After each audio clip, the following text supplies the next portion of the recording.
News, सच जरूरी है। नमस्कार, एमएनएस न्यूज लाइव में आप सभी का स्वागत है। मैं हूं आपके साथ अर्शी अंसारी। आइए देखते हैं देश और दुनिया की तमाम बड़ी खबरें।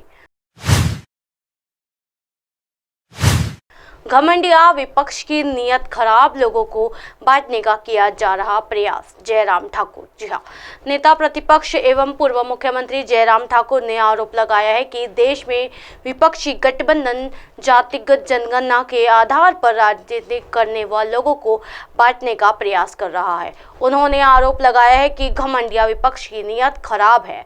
जयराम ठाकुर ने यहां जारी बयान में कहा है कि प्रधानमंत्री नरेंद्र मोदी सबके साथ लेकर देश को ऊंचाइयों पर पहुंचाने का कार्य कर रहे हैं। देश में आज गरीब कल्याण के लिए चलाई जाने वाली योजनाओं का लाभ आम आदमी की मिल रहा है तथा दिल्ली से भेजे जाने वाले 100 रुपए सीधे जरूरतमंद के खाते में पहुंच रहे हैं। उन्होंने दावा किया है कि लोकसभा चुनाव में भाजपा को स्पष्ट जनादेश मिलेगा तथा आधुनिक भारत में बांटने वाली विचारधारा नहीं चलेगी।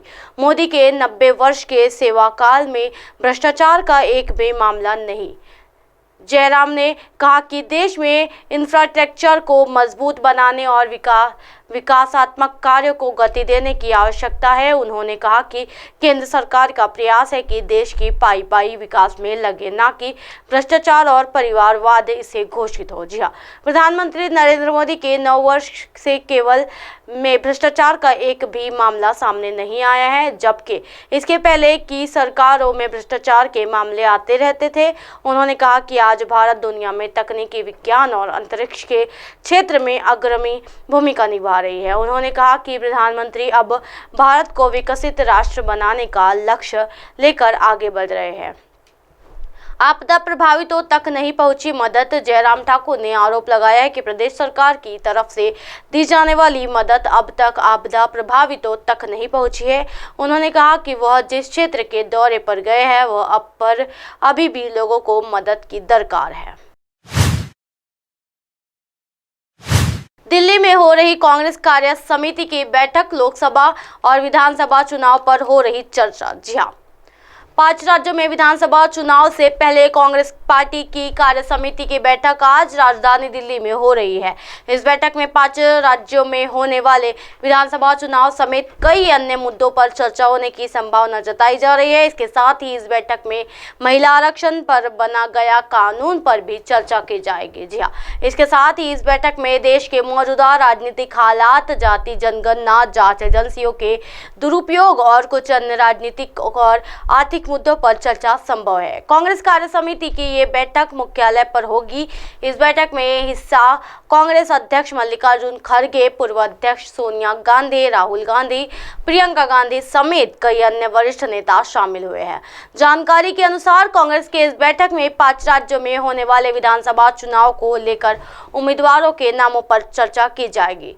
राज्य आलाकमान से आई सूची पर मंथन के बाद इसे जारी कर दिया जाएगा। वहीं इस बैठक से पहले कांग्रेस नेता और छत्तीसगढ़ के चुनाव प्रभारी कुमारी शैलजा ने कहा, मुझे छत्तीसगढ़ की जनता पर भरोसा है क्योंकि हमारी सरकार ने वहां काम किया है। हमने जो कहा वो किया। छत्तीसगढ़ की जनता कांग्रेस पर भरोसा करती है। हम भारी बहुमत से जीतेंगे और एक बार फिर जनता की सेवा करेंगे। वहीं राज्यसभा सांसद दीपेंद्र हुड्डा ने कहा, निश्चित तौर पर 5 राज्यों में चुनाव का आगमन होना है। लोकसभा चुनाव की भी शुभागठ है। जी हाँ, इसके लिए CWC बैठक में कांग्रेस की चुनावी रणनीतियों को तैयार को लेकर बातचीत होने वाली है। कांग्रेस की बैठक में आगामी विधानसभा चुनाव, ओबीसी मुद्दे, जाति आधारित जनगणना पर चर्चा। जी हाँ, कांग्रेस वर्किंग कमेटी यानी CWC की सोमवार को हुई बैठक में आगामी विधानसभा चुनाव, ओबीसी मुद्दे, जाति आधारित जनगणना और 2024 के लोकसभा चुनाव की तैयारियों पर चर्चा की गई। पार्टी मुख्यालय में आयोजित बैठक में कांग्रेस अध्यक्ष मल्लिकार्जुन खड़गे, CPP अध्यक्ष सोनिया गांधी, पूर्व पार्टी प्रमुख राहुल गांधी और कई अन्य नेता, शीर्ष नेता शामिल हुए। इसके अलावा कांग्रेस महासचिव प्रियंका गांधी वाड्रा, महासचिव यानी संगठन के सी वेणुगोपाल, सचिन पायलट, गोवा प्रभारी मैनिकम टैगोर, हिमाचल प्रदेश प्रभारी राजीव शुक्ला, जम्मू कश्मीर प्रभारी रजनी पाटिल, कर्नाटक के मुख्यमंत्री सिद्धरमैया, हिमाचल प्रदेश के मुख्यमंत्री सुखविंदर सिंह सुक्खू, महासचिव मुकुल वासनिक, राजस्थान के मुख्यमंत्री अशोक गहलोत, पार्टी महासचिव बैठक के लिए जयराम रमेश, राजस्थान प्रभारी सुखविंदर जिंदर रंधावा, गौरव गोगोई और गुलाम अहमद भी पहुंचे थे।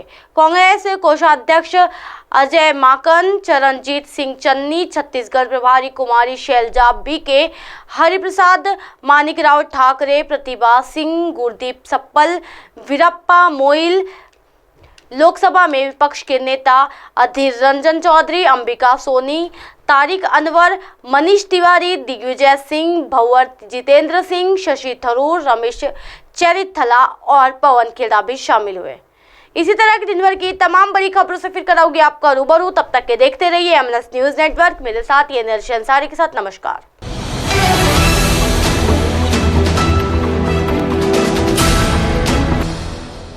ये है एमएनएस न्यूज नेटवर्क और आप देख रहे हैं एमएनएस न्यूज।